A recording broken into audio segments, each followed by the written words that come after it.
Good morning, everybody. Welcome back to Starkey Farmstead. Okay, guys, so today's topic is more of an apology than it is a video. Just wanted to say, I know that I said a couple days ago that I was going to get that video out on how we were going to be handling this quarter-acre garden. Now that heavy, I'm not calling it a light, that heavy frost came in the other day and took out my entire summer garden. The fall garden, I'm in between. I am learning. So I've got some things seeded. I've got some garlic in the ground, but I've got mustard greens going, but I really don't have an actual fall garden. So let me tell you what we're going to do. It's going to be a while before I get that video out. Give me at least, I don't know, you never know with me. A day, 2 days, 10 days, however long it takes for me to get comfortable with the information that I'm having to absorb. And it is a lot of information. What I have figured out is on this area where you're seeing the white tarp, I think I'm going to go with a rapeseed and a tillage tarp. No. A tillage radish. You can tell, a lot of information in my head. Right here, guys. And the reason is it's very compacted soil. And I don't want to do a whole lot of too many crops in this area. I'm going to go with a twofer. Okay, just those two where that white tarp is, and then I will take it out early spring before it flowers. I'm going to take that white tarp and I'm going to basically move it down here where all of that is now dead, where you can still see the greeny brown color over there before I put down my cover crop seed. It's just trying to figure out how am I going to water that, how am I going to irrigate it to get it to go ahead and germinate. All of those things are going through my head. And before I take a step off that ledge, I want to know how far I've got to go before I hit water. So I have a lot of learning to do, guys. A lot of learning to do. But as you can see, this is wiped out. So I'm going to need to tarp this, go ahead and kill it out. And once I do that, I can get down whatever I'm going to put as a cover crop. I do apologize. I did tell you guys I would have it out the very next day. I don't know what I was thinking. As usual, I got super excited. I love to learn, but sometimes you have to slow your roll down. I'm going to attach a small bit of video at the end of this. 2 days before the frost, the heavy frost in my opinion, hit Starkey Farmstead, I was out here harvesting, and I was so excited about where the garden was and the fact that we were in the middle of October and we were still producing tremendous amounts of food. Even though we had been attacked by bugs, we had gone through a drought, extreme heat, we had a successful and healthy organic regenerative garden. Y'all, I really was excited about that. I felt Stephen and I had done so well with that. And then 2 days later, entire summer and partially my fall garden was gone, wiped out by a heavy frost that was unexpected and extremely early for Southeast Louisiana. There is a season for everything in your life, guys. The Bible tells us there is a season to plant and a season to harvest. There is a season to weep and a season to be joyful. Sometimes we don't see the seasons changing, okay? And I mean that. Even though the weather said it might be 37, 38 degrees, I did not see, my husband did not see. You can watch the video the night of the first heavy frost when we did the night harvest. And you'll hear him saying, I don't think it's going to be that bad. Like, we could not see it. Even though they were saying there was a possibility, even though we were cold in the early, middle part of October, which is unheard of in Southeast Louisiana, we could not see it. There were the warning signs. There were, hey, this might be fixing to happen. We could not imagine that happening because as far as we knew, that had not happened for many, many years in Southeast Louisiana. I just want you to sit back and I want you to use this as a learning experience and as a warning to you. Sometimes we are giving We are given plenty of opportunity to see the impending danger. We're told about it. We can feel the change in the air. We know in the pit of our stomach because we halfway attempt to prepare for it. Stephen and I halfway harvested a night harvest. Halfway. We left a lot of food in that garden. Our bad. Live and learn. So what I'm telling you is, all those warning signs was even on a Zoom class and was told, hey Sam, you might have a pretty hard frost tonight. If you want to leave class and go harvest, I advise you do. Because of that verbal warning from somebody that I respected, I got up and went outside and did that. All the other warnings, I ignored them. But this person gave me that warning and I took it pretty serious. And we made a choice to do a night harvest. Guys, there is change in the air, okay? I don't know what it is. It could go a million different ways. I don't think anybody wants us to know what it is. And it doesn't matter what it is.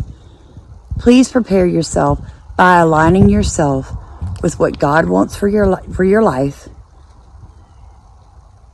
Align yourself back with biblical principles, not religious principles. Biblical principles. Know what God's word says about you, for you, and the promises that he gives to you if you follow his commandments. I hope you enjoyed this video that's coming up. I hope you understand what I'm trying to tell you guys. Everything changes. And rarely are we ready to move through the change. I was still in a summer garden. Warning sign said, hey, you're fixing to lose your summer garden. I said, I don't really think it's going to happen. Look at my summer garden. The next morning, no summer garden. So, I want you guys to understand how that happens. Sometimes in life, we lose loved ones. Didn't see it coming. Couldn't believe it was gonna happen. No warning signs. Or there were warning signs and we couldn't accept them because we couldn't see them or we wouldn't allow ourselves to see them. That's all I'm saying. Get prepared, guys. Get something growing in a mini greenhouse. We'll be doing some videos on that. Secure your food. I've got a couple of boxes of summer vegetables left in the house, and I will be canning all of those in preparation of the winter. Hope you enjoyed this next video. It is kind of sad because I was so excited about my summer garden, and literally 2 days later it was gone. But isn't that how life is? Hope you guys have a blessed day. If you have not accepted Jesus as your Lord and Savior, I'd like to offer this to you right now, this opportunity to you. Just repeat this prayer after me. Dear Heavenly Father, I ask Jesus to forgive me for my sins. I ask him to come into my heart, to cleanse me, to free me, to renew me. Thank you for dying on the cross for me. In Jesus' name, amen. If you have not done so, please like, comment, and subscribe. Share our videos. Help us get the word out, guys. You have a blessed day. I just wanted to show you guys how excited I am. The squash is doing amazing. So the other day, you guys saw me putting down the worm castings. I was like, when, how, and why? So if you remember in that video, the squash were much smaller, and that's just been a couple of days. Sorry about the camera being turned the opposite direction. Stephen and I got a little sick to our stomachs last night, and I'm not feeling so hot, so I just don't like being on camera today. But looks like we might get some rain finally here in South Louisiana, and I'm doing a little bit of pruning and removing of dead leaves and vegetables I haven't gotten out here and taken care of in a while. And I just was really excited about that squash. I wanted to show you guys. What else did we do out here the other day? So here's a little more. Isn't that beautiful? And remember what I told you guys? All of these plants have been here since May. So I'm so excited that they've held up the way they have. But look at that. That's beautiful. Still flowering. And when you get up in here, because I know, like I said, I was showing you guys the other day. Look at that. I mean, absolutely beautiful. So I am pruning some of this off. Looks like it might be just a little bit of powdery mildew. Not a big deal. Not a problem. It's what the worm castings, they really help with those types of diseases. But I'm going to tell you guys the truth. Pruning. Prune, prune, prune. So look at all of that squash. Look at that. It's amazing. I just wanted to show you guys. I needed a little lift me up today. And I decided, like I said, to come out here and get a little fresh air, get some work done before the possible rain comes in. And in the process, I just wanted to share with you faithful watchers and subscribers, those of y'all that just have been rowing in Stephen and I's boat this entire time, how the plants really pepped up after the worm castings the other day. The pumpkin, I remember I pointed that out to you guys. Well, I think I might have edited that out. These pumpkins are coming along great. And yeah, it's a little late in the year. I mean, we're mid-October and most people are harvesting pumpkins, but for us here, it's about having the pumpkin seeds so I can worm the animals for tapeworms, but also so that during November and December, I have the pumpkins for us to eat. They're just so full of vitamins and nutrients that your body really needs at that time of year. And guys, I know this cucumber plant is so ugly. It's so old. That's one plant. I just keep getting in here and pruning off the dead sections.